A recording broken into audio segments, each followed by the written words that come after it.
I've had enough. My boss is such a slave driver. That's it. I quit. Oh, wait a minute.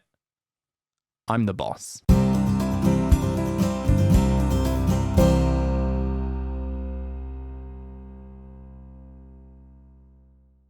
Business Basics, lesson number 7, quitting. Here we go.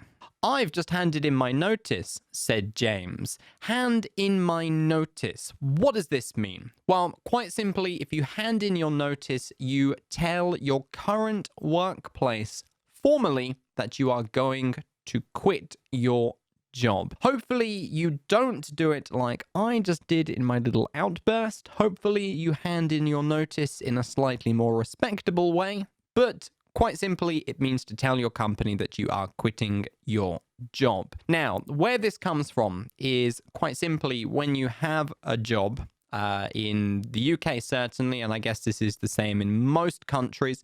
I know it's the same here in Japan where I live. But when you get a job, you will have a contract, and within that contract it will say something like we require 2 months notice, we require 1 month's notice, 3 months notice. However many months it is depends, of course, on that specific job, that specific company. But you will have a number of months that you have to tell the workplace in advance that you are quitting.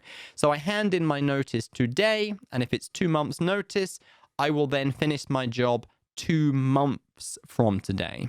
You're joking, said Dan. If you say you're joking, this is a very common exclamation that is used to show surprise or shock at some piece of news or event. Now, the meaning of this chunk, you're joking, is completely separate from the meaning of the word joke. So obviously, Dan doesn't really think that James is joking. Rather, he says this just to demonstrate surprise, shock at this sudden bombshell from James, this sudden piece of surprising news that James will quit. It's true, said James. I sent a letter of resignation this afternoon. It's true, said James. So in this context, James is just saying, yep, it's true. I've handed in my notice. It's true. Not a joke. I am quitting this job. Now, again, this doesn't mean, of course, that Dan thinks he is joking. He doesn't. This is just a very standard response to the exclamation, "You're joking, you're joking," says Dan. No, it's true, says James. It's true, said James. I sent a letter of resignation this afternoon. So if you send a letter of resignation, you have officially told your workplace that you are quitting. Probably in this context by actually writing a letter. I don't know about all countries, but certainly in the United Kingdom, when you formally quit, it's not enough to just say, I'm quitting. You actually have to hand in a formal letter, a written statement saying that you will quit. So James has probably written this letter, put it in an envelope and actually sent it to the company, and then probably told his manager as well that I've sent this letter of resignation, I am quitting. Of course, this is, it's exactly the same meaning as I've just handed in my notice. There's no difference between the two. I've handed in a letter of resignation, I've sent in a letter of resignation, I've handed in my notice. In this context, talking to Dan, they both mean the same thing. I am quitting this job.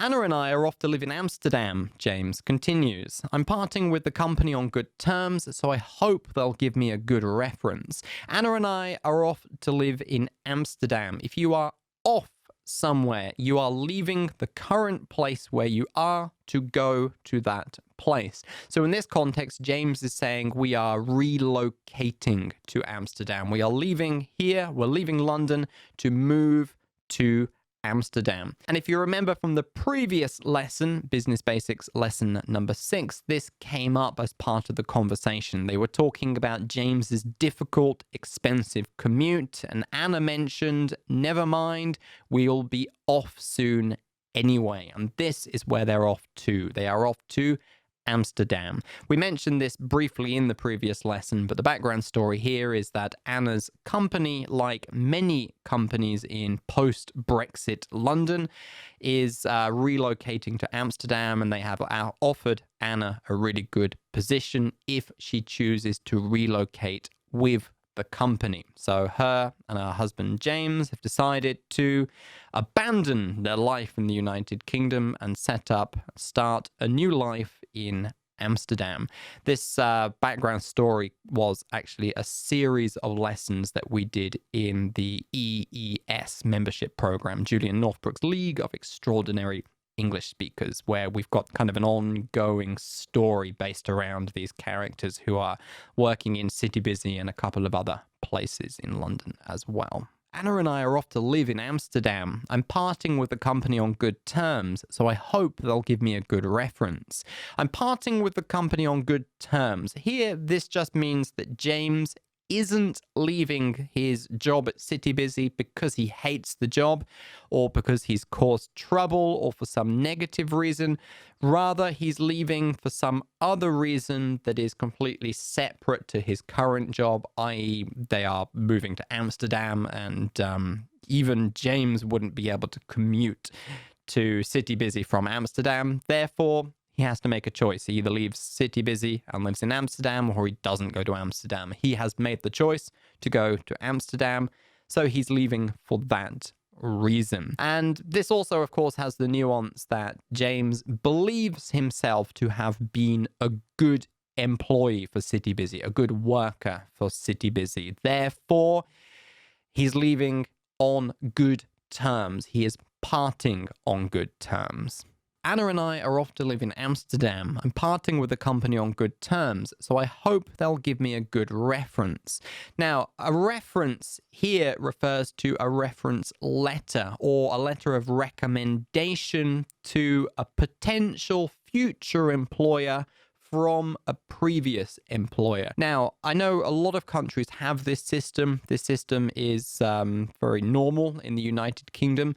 I also know that many countries don't have this system, Japan included. And actually, when we prepared and planned these lessons, my wife, who is Japanese, was very surprised about this system, and she said, I've never heard of this before. But basically, when you look for a new job in the United Kingdom, you will be asked to provide a reference, and that'll be the name and contact details of a previous employer. Then the potential new company, the potential new workplace will contact that previous employer either by telephone or by email, or they'll ask them to provide a formal letter and basically just find out about you from them. And if you have parted with your previous company on good terms and you were a really good worker, a really good employee, your manager loved you, for example, then they are very likely to give you a very good reference, and they'll say basically how great you are, how sad they are that you've left, and how appropriate they think you will be for the new position. They will recommend you, basically. Where this gets difficult is technically employers are not allowed to say anything bad about you in a reference. They're only allowed to say positive things, but obviously, if the way that they talk about you is very vague and they don't really have anything, particularly great to say, they just don't say anything bad, but they don't say anything great either. And everybody understands from that, this person was a pain in the ass. They weren't a good employee. Maybe the previous manager is not really recommending this person to us. So do we want to take this person on or not? They'll be sad to see you go, I'm sure, said Dan. This is a pretty common expression, and basically in this context, Dan is just saying, when you have gone, City Busy, the managers, the bosses at City Busy are going to be sad that you are not there anymore. They are going to be disappointed that you are leaving because you're a good worker, you're a good employee, etc. Again, this is a pretty common expression, and Dan might even say the same thing to James himself. I'll be sad to see you go, said Dan to James, meaning Dan personally will be disappointed that when James has gone. Here, of course, he is referring to the company as a whole. They'll be sad to see you go. We'll be sad to see you go. And there we go. That is the end of another Business Basics story. Quitting. Are you quitting your job? If you are, now you know how to tell your co-workers that you have handed in your notice. Although hopefully you love your job so much that you never want to quit. Just like I do mine. My job can be tough sometimes. I have the toughest boss you could ever imagine.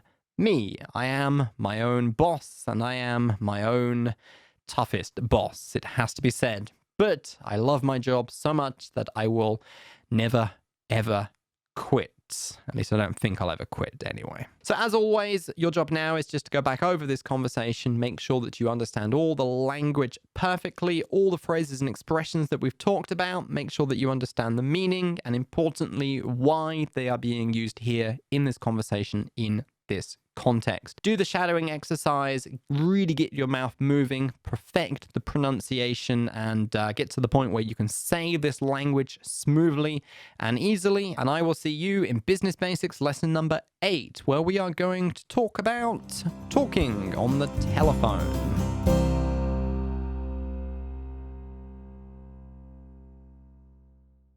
Want to get more advanced, bigger, better, more detailed, more comprehensive business English lessons just like this one?